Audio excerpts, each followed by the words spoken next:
Welcome to She Sells Radio. Today's podcast is going to be such a treat, I have to tell you, and it's going to expand both your mind with very high level sales skills, as well as just what I think is a super transformational story that's going to inspire you and motivate you to really follow your heart and go for your biggest dreams. And my guest today is someone who I've had the pleasure of working with, of coaching him and getting to know him. Also, is just an incredible human being, Ian Koniak. And I first met Ian when he was the #1 rep for Salesforce, which if you're not familiar with the company, I'm guessing you are because you're listening to this show, but if you're not, it's the #1 CRM platform in the world. So being the top rep is kind of a big deal. A very big deal, actually. And for a little more context on his sales acumen and background, he's been the #1 rep in the companies he's worked with for 19 years with over 100 million in sales at Fortune 500 top tech companies. And as we started working together, we started coaching together a few years ago, really working on his personal brand. But along the way, I got to know his heart and his vision, and our journey went deeper. And I've just been blown away by what he's done and by who he's really become over the past few years. And he's now the founder of his own sales coaching company, which is just blowing up, doing phenomenally. He's a family man, has a beautiful family, the most incredible wife, 2 wonderful sons, and is just an all-around incredible person. And I wanted to have him on today to talk both tactical sales strategy as well as to share his journey, which I think is going to inspire and motivate you so much. So, Ian, welcome to She Sells Radio. We're so honored to have you. I am great. I'm very glad to be here. And this has been a long time coming. I'm glad we are able to make it happen. Oh, me too. Me too. Well, I would love, as much as you're comfortable sharing, can share, I would love if you can share a little bit about your journey from, when we first met and we were working on your brand, but you were still at Salesforce. And I know you've been through this just powerful personal transformation too over the past few years. So share with us as much as you can about what happened and where you are now. I almost get teary-eyed just starting to talk about it because it's I'm such a different person from when we started working together. So I'll give you the short version and we'll go from there. I joined Brand Builders Group in 2019, and I started working with you in March, and then we stopped working together a year later. Okay. And the reason I joined Brand Builders Group is I had been a top performer in, at Salesforce, gotten to #1 and learned some things fundamentally that a lot of people were not doing. And I felt like I needed to teach people how to sell with integrity, how to sell with love, how to sell with purpose and in service as a forefront, because all the tactics and, all the content being taught wasn't necessarily about that. So I'm like, I'm going to infuse personal development into the industry of sales because that's what people need to be the best salespeople. So I joined a group called Brand Builders Group. And before that even happened, just to give some context, the reason I wanted to create personal brand was because I got stuck upside down on a roller coaster and I was hanging there for 30 minutes and I thought I was going to die. And during that time, hanging off a roller coaster, I prayed. And I wasn't necessarily a spiritual or religious person, but I prayed as hard as I ever had. And one of the things I prayed for, what happened when you think you're going to die, because it wasn't a normal coaster. You weren't sitting up. I was hanging down. So all my weight was against this harness and I was staring 180 feet down to cement. And I just thought the thing was going to fall off. The harness was going to break. It was super intense. And the whole time I'm staring down thinking I'm going to die, my life flashed before my eyes. It was really a moment where I had a lot of regrets. And it was a sign. It was a spiritual sign. It was a sign from God, because that morning I had been reading or listening to a podcast from an author called Bonnie Ware, who wrote the book, The 5 Regrets of the Dying. Oh, I love that book. It was fantastic. And then I was stuck thinking I was going to die. So I'm like, all I could think about was regret. And in that moment, the biggest regrets I had was that I was being selfish. I'd been selfish my whole life. I'd made my life about the pursuit of money and about material success and about ego. And I'm like, you know what? I need to start giving back. I need to start helping people. And if I don't do this, I am going to, I would have tons of regret. I would have lived a life that wasn't worthwhile if I don't use my gifts that I was given to help and serve others. And I prayed and I prayed, and then I promised. I went from praying to get off of it to promising God that I would go ahead and start serving immediately. I didn't know what it would look like. I didn't know it would be a business 3 years later or anything like that. But I said, I'm going to start serving people immediately. And the minute I made that promise, I kid you not, the roller coaster started going. So I'm like, okay. Gosh, So that was the time. I can't imagine. Yeah. So that was like, okay, some people need a little shake, others need a jolt and a wake up call. For me, that's what I needed. And so from that day forward, I've been committed to serving. And I kid you not, that same day I go home and out of the blue, my dog dies. So oh my gosh, it was like death was the theme, December 28th, 2018. And that started me on this journey of wanting to help and serve others. And it started with, just making videos and, giving away my tips and tricks and thoughts. And anyway, Brand Builders was this thing that the program that I joined, which I started working with you. And what happened that year was it was a terrible, terrible year in so many ways. So here's what's going on. I'm working at Salesforce and I'm trying to build a personal brand. Okay. Well, all the while I'm building a personal brand, I am struggling with addiction. And my father was an alcoholic. He died, unfortunately, when I was only 20 years old. He overate, he had a stroke, just had a lot of addictions. And unfortunately, I thought I was immune to that. I always kind of repelled that and said, you know what, that's not me. I'm going to work through it. And all the while I would live really a double life is what was happening. So I know you know about this because I opened up, but I'm trying to build a brand. I'm trying to show people integrity and honesty and kindness. And yet all the while, this whole time, I'm doing things that are fully out of integrity. So to give some context, I was getting drunk. I was taking Adderall. I was addicted to Adderall. I do have ADHD, but I relied on that. It was more to feel good than to really because I needed it. And most importantly, I was out of integrity with my marriage. Okay.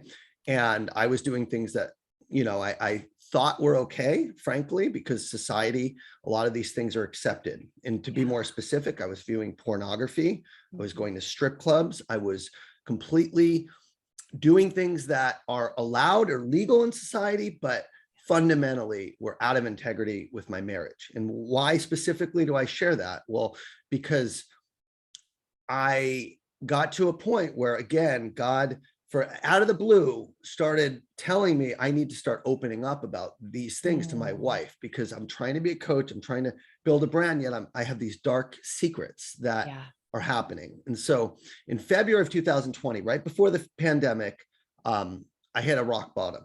Okay. And you may remember this and you may not, but the sad truth of it was I came clean to my wife. And I shared some of the stuff, not all the stuff, but some of the stuff I had been doing. And she was pregnant at the time. And she collapsed and she started having contractions. She was 4 months pregnant and she fully, unfortunately, we thought she was going to have a miscarriage because she was so traumatized by not knowing who she was married to. And I can say this story now and share it because it's been so long, but during that time, it was devastating. We had to rush to the doctor. I thought I was going to be responsible for killing my unborn son. And it was a rock bottom. You hear about rock bottoms with addiction all the time. That was my rock bottom. And once again, I started praying and praying. I said, God, please, I will make whatever changes I need to. Do not take this baby. Do not hurt my wife. And we get to the doctor and he puts the ultrasound on her stomach. And I thought it was the longest, like 10 seconds I've ever had in my life, but I thought there wasn't going to be a heartbeat.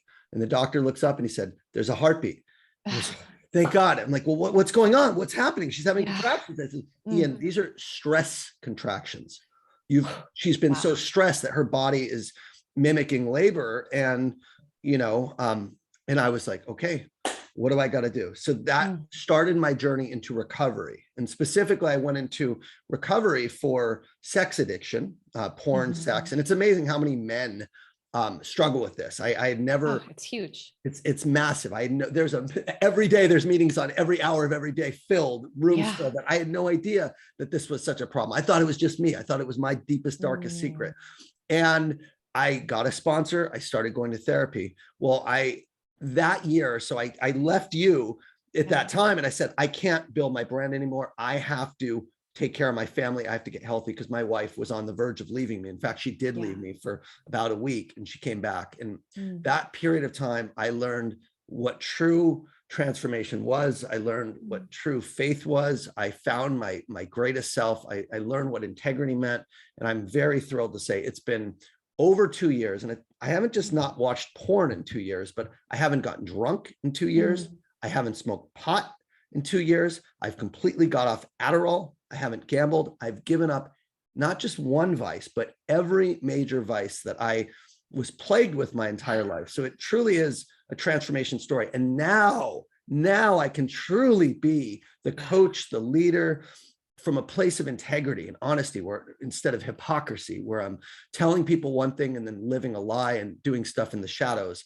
So that's a shortened version of everything that's happened in the past 2 years. And I swear this business is blessed. And I know people need to hear the message, not just of how to sell, but how to sell in a true way, which, frees you to be the man or the woman that your family needs, that your kids need, and to live the life of your dreams, rather than just be focused on money, which is what I was going to teach before all of this stuff happens. So now the program has evolved in ways that I never could have dreamed would have happened.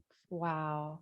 I have chills. I have tears in my eyes. And I remember when you shared some of that stuff with me, like on a call, and I was like, this takes a lot of bravery and courage to open up about, because so many people have something that's a secret, that's hidden, that they feel shame around and don't feel confident enough to share it with others. And so it stays suppressed. And as you know, it festers, right? When we have that. And I just remember thinking, gosh, this is such a big moment. And to see what you've gone on to do, and to see, your beautiful new son, as well from that, and the business you've built, it's just so powerful. And I'm curious about this, because I know in my own life, like, there was definitely a period where I chased money because I was so empty inside, and I was quote unquote successful, but on the inside was just struggling still with so many things. And for you, I feel like our journeys in some ways are similar,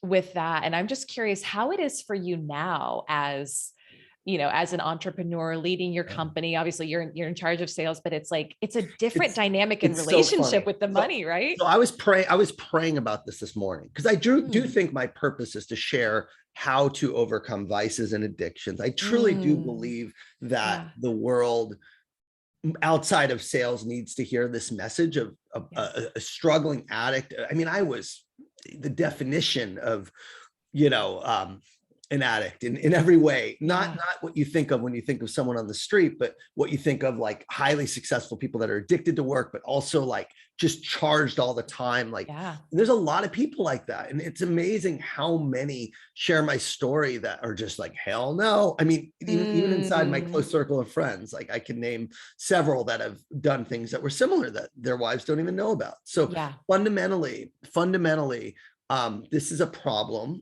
And I do think it will be, my mess will be my message, more so than how to get to number one at sales. Now, that being said, there is still part of me that is driven by money. There's still very much part of me that wants to continue to have a dream lifestyle and build a, very successful 7 or 8 figure business. And so I prayed about it this morning, and I said, God, please help me to keep your will at the core of what I'm doing. Right. And Brand Builders talks about this, the she-hands wall, and just the concept of starting with a group that and that you truly can serve and help. And for me, that's salespeople, because the bulk of what I'm teaching is how to sell, but I'm also infusing mindset, habits, and integrity, spirituality, things of that nature. And to your question about money, I'm doing that first because I've been used to making a certain amount and a certain living, and I can't just say I'm going to go do a TED talk on porn addiction and why I gave it up, or go talk about God and His will and becoming a Christian and all the things that I really do feel like were empowering for the changes that I made, those are not things that I feel like are the time yet for. It will be in time, right? I know that will eventually happen when it's supposed to happen, but I think fundamentally, when you build a brand or you're an entrepreneur, you need to figure out a business plan. You need to figure out a way that you're going to monetize.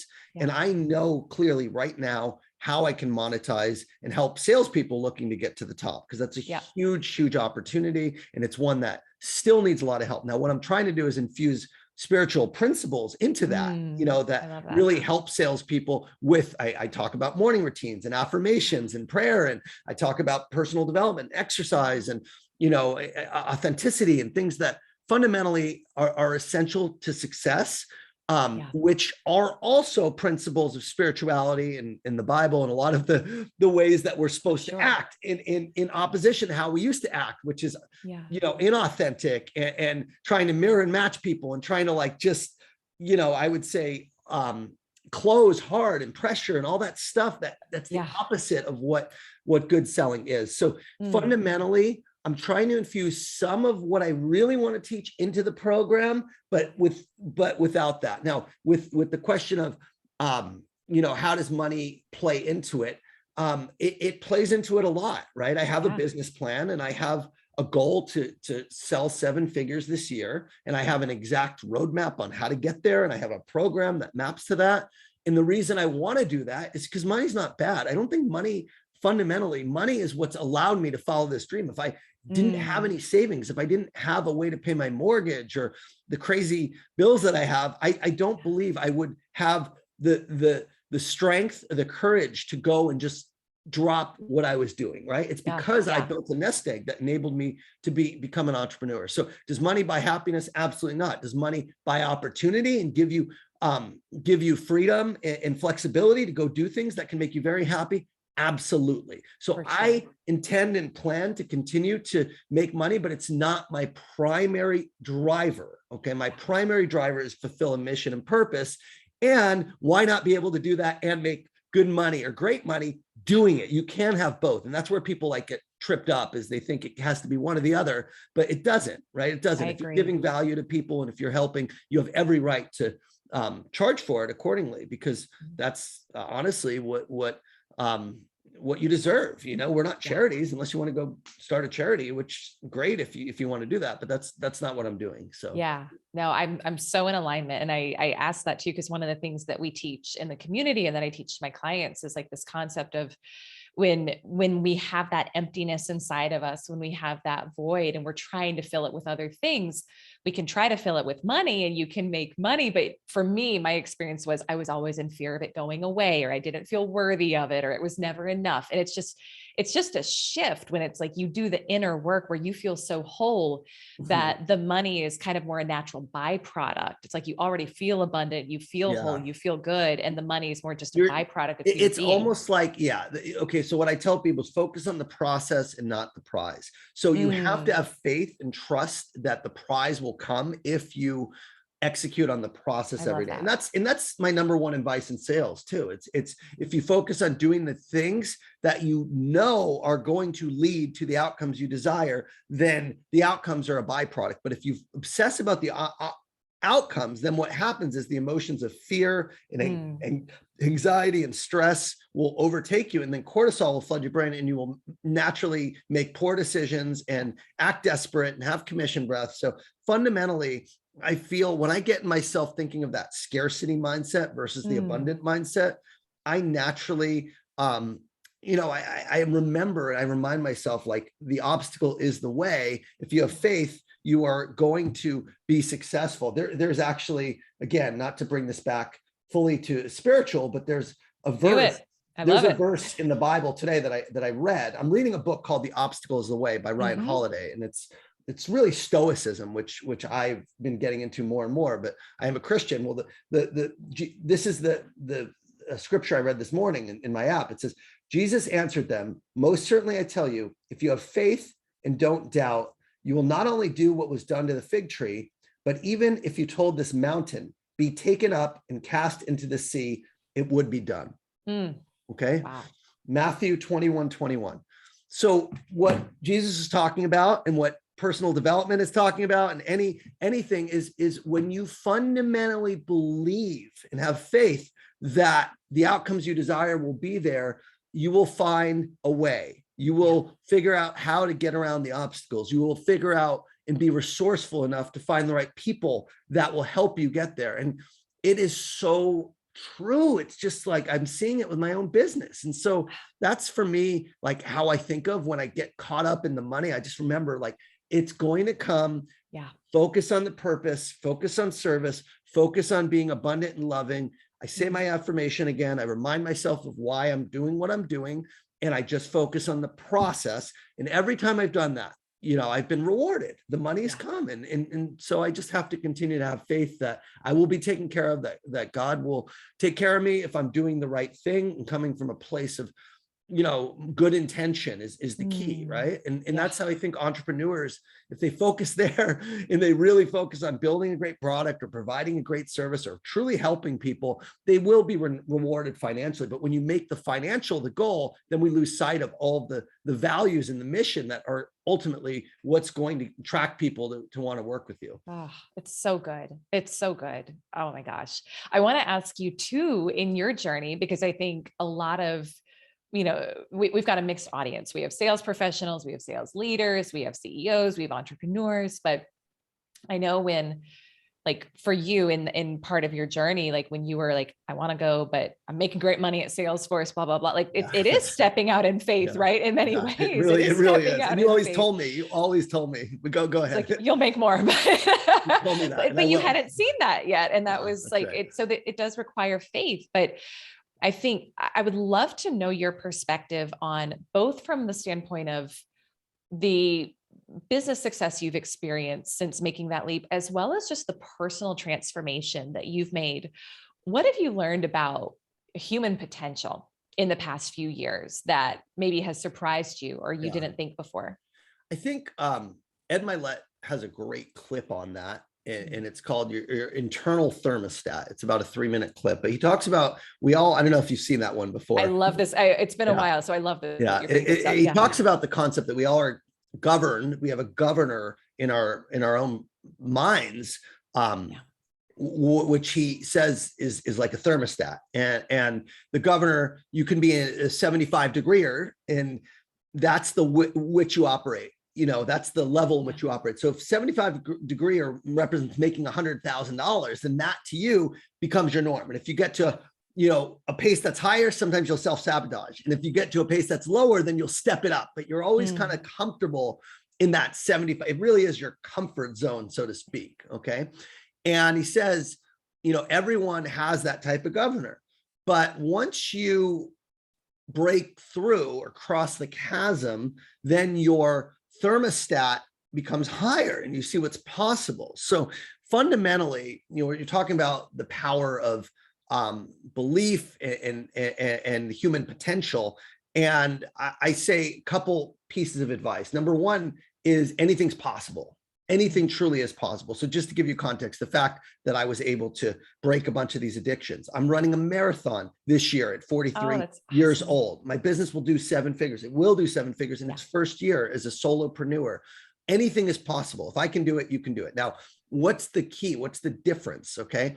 Number one is the thermostat for me has been raised because of the people I surround myself with. So when I got in the coaching business, I didn't find the average coach. The average coach makes $84,000 a year, the business coach. I didn't know that. That would have been a tenth of what I was doing before, right? So fundamentally, I was scared because I was looking at all these average figures. That's what people do. What is the average this person? What is the average that person? What is the average rep make? You know, that's bullshit. So fundamentally, okay, you have to find not the average people, but the number one person, the top 1%. So I found the top 1% of coaches. I found the best of the best. And I asked them point blank, what are you making? Right. So they told me they were doing 7 figures, and I asked them how, and they were very giving and forthright. I think I approached them humbly and you know, and found out, oh my gosh, this is possible. So, you know, seeing and changing your environment is absolutely critical. That's the first thing. It's like surrounding yourself with people that have the success you're looking to go for. Number two is it's not just, what's your potential? It's what's your plan, right? So we Mm. know it's possible. Well, how do we get there? What is the business plan? So me joining Brand Builders Group was me asking for help and actually getting help from people who have not only been there, but also are showing and leading the way. That's what I do for my coaching clients. So actually, and that's what you do. So fundamentally, having a plan, not knowing you can do it is step one. Having a plan to get there is step two, right? And then step three is executing the plan. Fundamentally, showing up every day. And I would say step four is focusing on the critical few. It's not doing everything. I could have a podcast or write a book or do all these things, but fundamentally, I've decided to focus on very few things and do them very well. So I do believe that, people take on too much and they don't, really dedicate.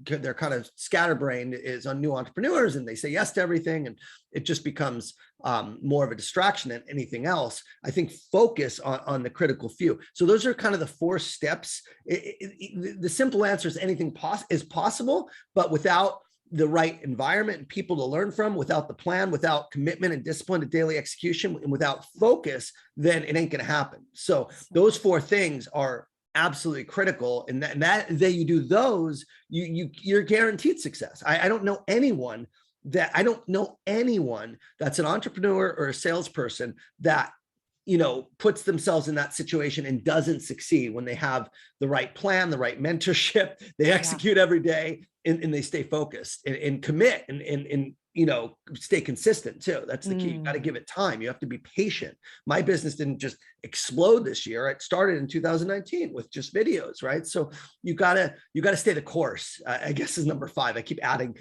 things. Yeah, it's great. Look, if I can do it, anybody can do it. Ordinary people can do extraordinary things. And that's, I believe that from the bottom of my heart, but most people don't try. They really don't try. They don't persist. They're not resourceful to find the top people. So they're not going to see the success. They just wish it. And that's where it stops. So, I mean, you have to control your own destiny and you really have to it starts with having a really strong purpose or vision, or else you're going to falter, you're going to flounder, and you're probably going to give up and go back to your comfort zone. So that's kind of the thermostat example.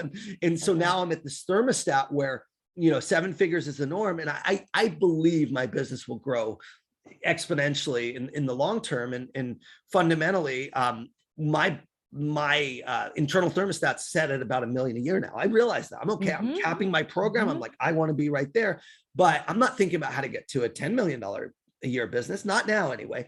So if I surround myself and think about that, why not, right? Go to that level. But that's not where my thermostat is. So we're always kind of, even as we grow, we still set our own. I'm not thinking about ultra marathons. I'm thinking about regular marathons. So the key here, I guess the key, what I'm trying to say is like, you have to set your goal. You really do have to set your goal and know exactly what you want as a starting point too. It's not just, I want to make $100 million my first year. And I have realistic goals. And I think that's really important too.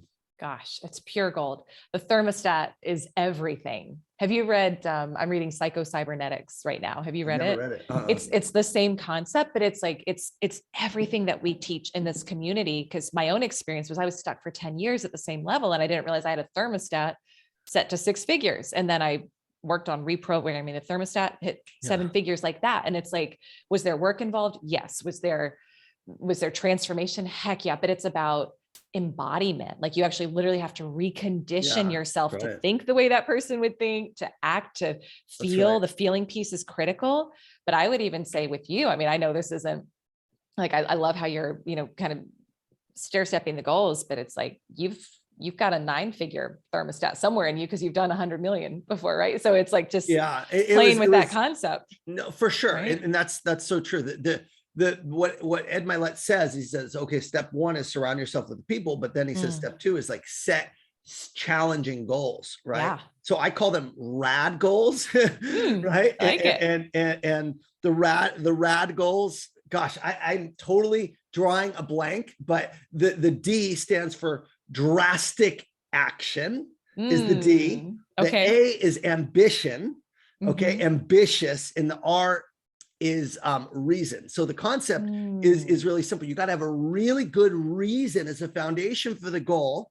Okay. And then, the A is all about like, make it super ambitious, like go big or go home. Yeah. And the D is, it's got to be something that's going to require drastic action. So these rad goals, we think about goal setting, we think of SMART goal, and it's very like, oh, I'll do this and this and this. I cannot stand SMART goals. Yeah. It's like very like systematic. Yeah. But think about like, what do I really want? Think about why the heck do I want it? And then, okay, what's going to really challenge me, and what the heck? Like training for a marathon is no joke. Okay. Oh, sure. And that's the cool thing. It's like, okay, the reason I want to do it is because I want to inspire others that they can go do anything. Right. I was unhealthy, and if I can go run a marathon, okay, you can do it too. So the reason's there, that the ambitious is there. The most I've ever run is 13 miles. So it's double what I've ever done. And the D, I have to train for 4 to 6 months to be able to do this. So, and it's training 4 days a week. It's not a small training plan. So fundamentally, that's my goal this year. Well, that becomes now the thermostat. I've run a marathon. What can I do next? Okay, let's do a triathlon. Okay, so you start small. It started with the 10K 3 years ago. Then it went to a half marathon. Now it's a marathon. So when I say that stepping stone, you have to start with where you're at. If you don't exercise at all, start with a walk. But it's about the consistency. It's about getting in motion and staying consistent. And by the way, you do all the things we're talking about. I know we're not talking about sales tactics, but you do these things, your sales will blow up. Your sales will blow up. Period. You'll be a different person. 100%. You'll be the person who takes action, who's disciplined, who's interesting, who's ambitious, who's authentic, that customers will love being around, talking to, and connecting with. I love this so much. And this is one of my favorite things from Bob Proctor, who I love him. He talks about like, is the goal worthy of you? So I think when people set goals, they set a goal that they know how to achieve. But if you know how to achieve something, you're not really going to grow in it. So I love the framing of, is this goal worthy of trading part of my life for? Like, because of who I'm going to become in the process.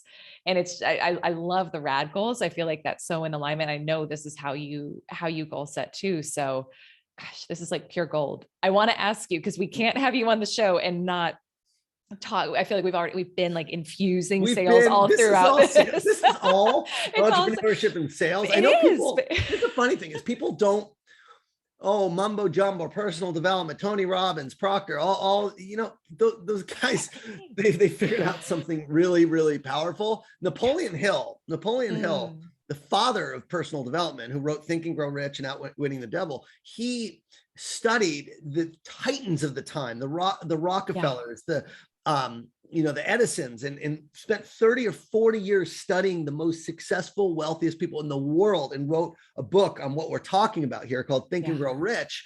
And it's absolutely foundational, right? For success in not just sales, in any endeavor, but especially as an entrepreneur, a CEO, a leader, or a salesperson, when you are responsible ultimately for your own destiny versus you're just, on a factory line, working an hourly job, right? Yeah. So you have to have these principles to really go for the big, ambitious goals. So it is relevant, and it's what people need more than any tactic, frankly, in my opinion. Oh my gosh, you're so right. And when you study the mind and subconscious mind, 95 to 97% of all our results are based on belief systems, like what our self-image, our thermostat. So that's why I love what you're doing. That's my mission too, with what we're doing here, is like, it's the stuff people don't talk about. They think I need a better closing strategy, yada, yada. But bullshit, if you've got a belief that you're not worthy of money, if you've got a belief that you only make a certain amount, it doesn't matter.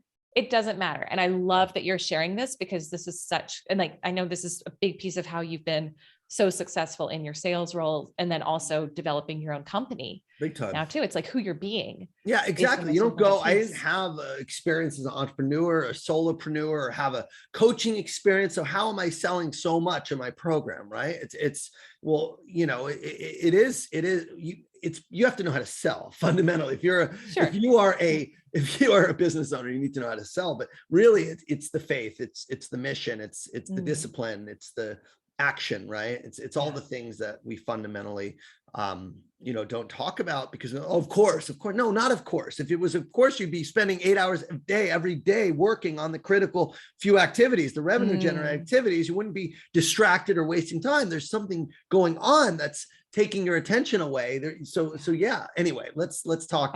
Let's so talk good. whatever sales stuff you want to know, so I can leave your Well, listeners with some sales stuff. I'm happy to as well. Yeah, no, I love this so much. So here's what I think would be great. So I know you've got a great download, right? On it's elite. What's the down? It's 10 habits of elite sales performers. 10 traits of elite sales performers. And what I also have is my specialty is impactful executive conversation. So if you want to ask any of those or tips or whatever, I'm all happy to share with your listeners. So let's do this. So I want, I think what people have gotten, so this is like 97% of the game in sales. Let's have you give like one of your favorite tips from the habits of elite sales performers, and then tell people where they can get the rest. Okay. And then I've got a final question for you before we wrap, but this is so good.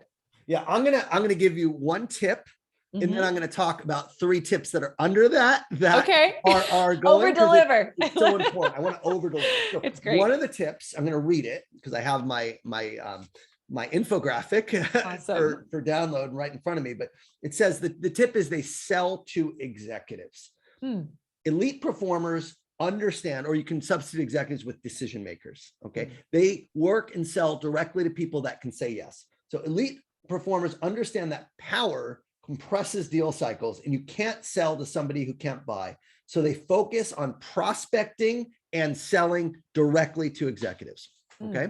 And I'll talk about what that means, but I specialize in training software or SaaS account executives. That was the business I was in, or anyone that's selling a complex sale. So if you're thinking about a more transactional sale, that's not necessarily my expertise, although there are certainly things you can do with transactional sales. If you're selling paper or you're selling printers or something, right, it's a shorter sales cycle. But if you're selling software, anything that's going to change an organization and how they work, there are going to be a lot of cooks in the kitchen. There are going to be a lot of stakeholders that are fundamentally involved. If you're selling a B2C product and it's one person, you're always going to be talking to the decision maker in that sense, maybe their partner they want to talk to, but with companies, it's very different, right? And so when you sell to executives, that compresses the sales cycle. And a lot of SaaS companies, they have people that are evaluating the software. They have managers or users that don't actually have the power to go and buy it on behalf of their company. And I find that, just targeting executives with the right message on how you can help them grow their business and succeed with their specific goals, and then tie that back to what you sell, right? Even if you spend 10 emails or phone calls or whatever to get to this executive, you're way better off calling a few people, 10, 12, whatever it takes, contacting them over and over again than talking to 10 people 1 or 2 times and leaving and giving up. So what I did is less is more. I focused on fewer accounts, and I focused on fewer people within those accounts, specifically executives. And when you do that, you can sell 6 or 7 figure deals. That's how I got to 100 million with myself and the teams that I sold with. So fundamentally, the tip is that elite performers really don't do a lot of bottom up selling. They do top down selling. They make sure that they're working with senior stakeholders in the organization. When you do that, the stakeholders can bring in their teams. They can get you access to critical information that you need to have for discovery to, be able to assess their current situation or build a business case or do a demo or proceed with the sales cycle. We're talking about 6 to 12 month sales cycles oftentimes. So that compresses the deal cycle so fast. So the 3 tips I have for people when they are selling to executives that fall under that bucket. This is one of the 10, and then under that, there's a lot of information, but the 3 tips I have on how to effectively have a conversation with executives are: number 1 is you cannot put them on a pedestal. Okay. When you put somebody on a pedestal, you don't see them eye to eye, and you can't connect when you're not seeing eye to eye. At the end of the day, we all put our pants on the same way. We're all humans. But what a lot of people, the reason people don't target executives or decision makers sometimes is simply because they're afraid, or they don't think they could add value. They have some imposter syndrome around talking to decision makers. But when you realize like humans are humans and people are people, right? It changes the game. So don't look at them as don't idolize them because they're a title or their success. They're just people just like you and me. That's the first tip of selling to executives. The second tip is kill the deck during the first meeting. Don't present to them. Have a conversation. That's the key. Have a conversation. Get to know them, understand what are their top goals, their top challenges, their priorities, what's important to them. And if you can help them through what you sell or the service you provide, then talk about it. But do not start pitching and talking about all the great things you can do, because fundamentally, that's not how executives buy. Executives want to talk, and ultimately, selling is helping. So the goal of sales is not, you don't go in with the intention of selling a product or service. You go in with the intention of understanding who you're talking to, what they care about, and seeing if you are able to help them. Okay. And if you are, then you pitch, then you can go and proceed with the sales cycle. So just treat it as a conversation, not as a presentation. Kill the deck, have a conversation, especially in that first meeting. That's the second tip. And the third tip of the three is practice active listening. When they tell you about their goal, when they tell you about their challenge that they're facing, that they're trying to solve, don't jump to, hey, here's how we do it. Tell me, why is this a challenge? Tell me more about the challenge. How long has it gone on for? What have you done to try to fix it in the past? What happens if you do nothing? What is this challenge costing you? What's your plan? How important is it to fix it?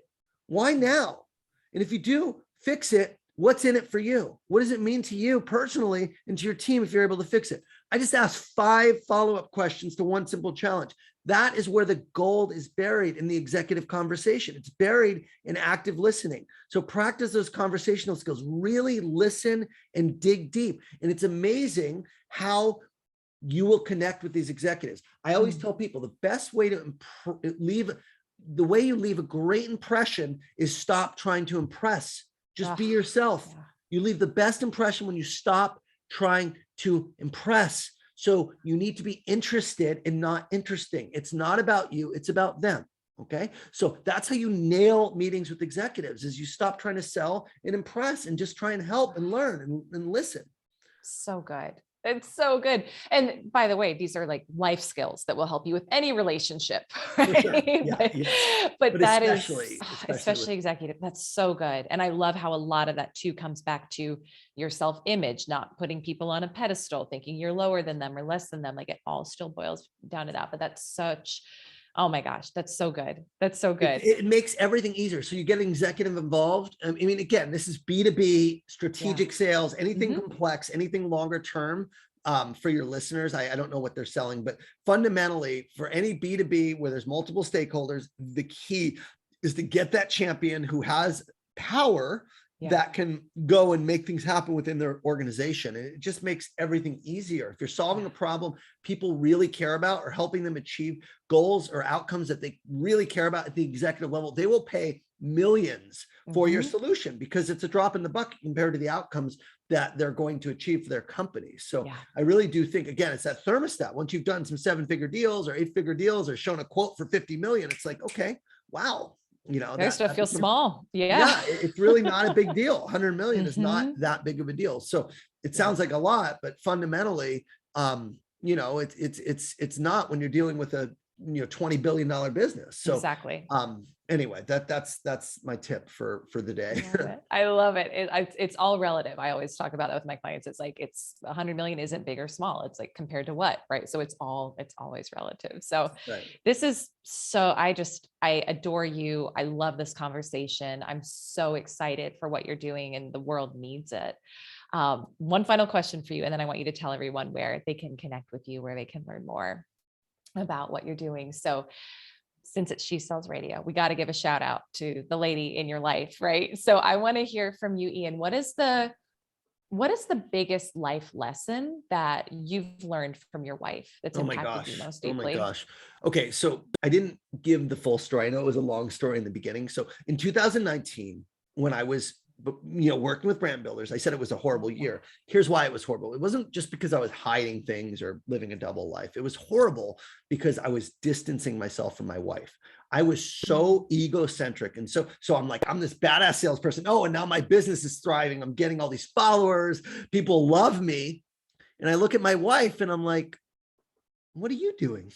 Where's your ambition? Where's your, why are you doing something big? And it was fucked up. And I didn't even realize I was doing it at the time, but I was seeing myself as better than her because I was successful in ways fundamentally that don't matter. Now I see that. But at the time, I got my ego. It was all about me. And the Bible says this. It says, when you marry someone, you become one with them. You become one entity. And I was always thinking of marriage as me and her. And that's how I could go and live and do these horrible things without even thinking about her, because it was separate, right? But, again, there's no secrets when you're in a true joint marriage. If you're the same entity, right, then you both know everything about each other. And that's how marriage should be. But I didn't value what marriage was. And I didn't value my wife in the same way that I do now. So she was the same person in 2020 when I got in recovery as she was in 2019, but I had been changing, and I was changing for the worst. This is why I stopped brand builders. This is why I got in recovery. I had been, my ego had gotten so big that I thought I was better. I thought I was God's gift.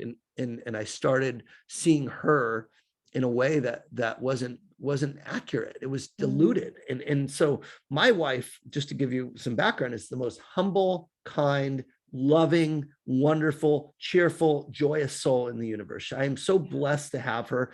And she's always been that way, right? But I was looking at her. She's a full-time mom, okay? And she's a full-time mom, and she's a great mom, and she's a great wife, and she makes our home beautiful, and she gardens, and she's just a wonderful, wonderful person.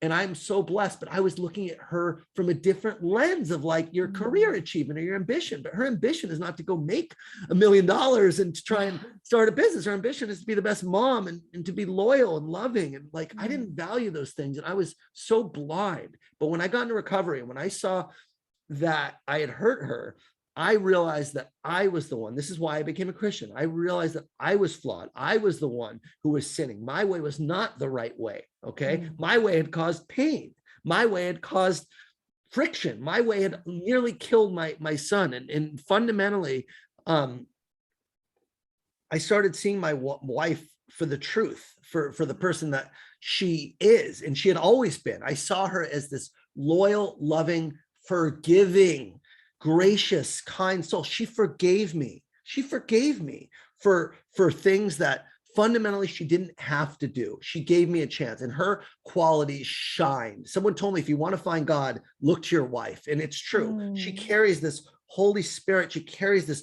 love. She carries this joyous, childlike wonder that, she'll take a walk and she'll look around and notice every little tree and flower. And it's just so beautiful. And I'm so blessed to have her. So she's made me better. She's given me what I needed that was missing. And our marriage is not just stronger. It's holier than it's ever been. In the respect we have, and the honesty we have together, and the connection, and the unity.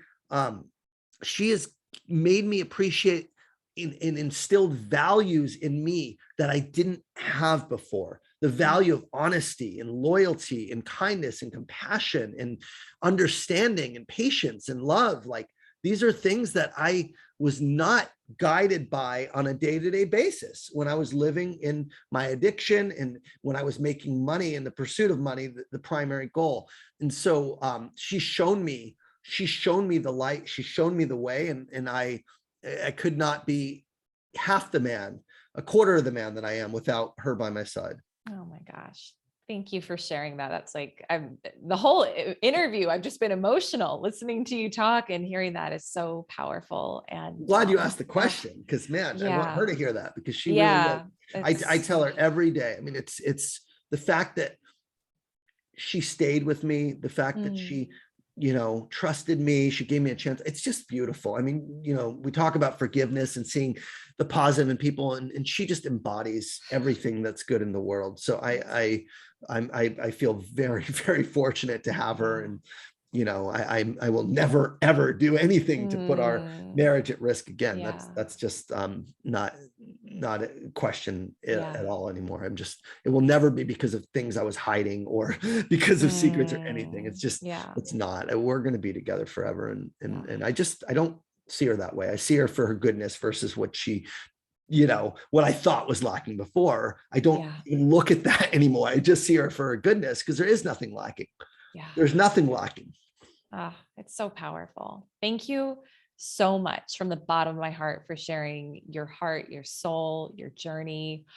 You're an incredible human being, and we're really blessed. Like, I've been blessed by your presence today. So tell everyone, Ian, where can they connect with you? Where can they find out more? Tell them how to get your downloads. Like, I want to make sure that everyone gets connected because you're sharing so much value online, and your So work is really important. if you want to hear all 10 elite Yeah. sales performer traits, you'll leave a link in the show notes, but it's untapyoursalespotential.com, untapyoursalespotential.com/top-traits. Okay. That's how to get to the top traits. You can download it. If you want to follow me or connect with me, the best way is LinkedIn by far. I live there. And if you send me a connection request, I'll send you my newsletter. I'll send you my YouTube channel. And if you want to find me just online, you can just go to youtube.com/Ian Koniak. I have a ton of sales training videos, mindset videos, or you can go to my website, iankoniak.com. But my program, which is launching at the end, it's going to be launching. I'm taking enrollment in mid-April, but that's called untapyoursalespotential.com. That's the coaching platform that I'm building for the B2B tech sales community. Untapyoursalespotential.com, and you could sign up for the wait list for my coaching platform. It already has 650 people on the wait list, so get on there. Awesome. I'm only going to be selling to people on the wait list. I'm not going to be doing it public. So if you're interested in my coaching programs, go to untapyoursalespotential.com. Everything's on there that you need to know: the pricing, the program. It's a year-long membership, but hit that wait list if you are seriously considering or want to work with me in any capacity. That is the place to go. Otherwise, just take my free content, which you'll find plenty of in the other places I shared. Amazing. Amazing. Ian, thank you for everything. Thank you for your time. Again, just the gift of your story. And I think I know for me, and I'm sure and certain for our listeners, that you have really freed people up to go for what they want, to do it unapologetically, but to do it from a very grounded place of deep, like, truth and knowing and faith in themselves, which is what we are all about in this community. And I'm so grateful for you. So thank you, my friend. It goes both ways, For Elise, everything and I you still shared. have that teddy bear image Oh, that I you love gave it. me, and it was true. You knew it the whole time when we started working together 3 years ago, and it's all kind of come true. And you've been a big part of my story too. So thank you for what you've done. Oh my gosh. Yeah. It's such a pleasure. And for everyone listening, go connect with Ian, get on the wait list for his program. If it's speaking to you, absolutely connect on LinkedIn, subscribe to his YouTube. It's just, the content is pure gold, and you inspire me, and I know you'll inspire listeners as well. So thank you again. Thank you for listening today. And I will see you next week on our next episode of She Sells Radio. Bye for now. Bye.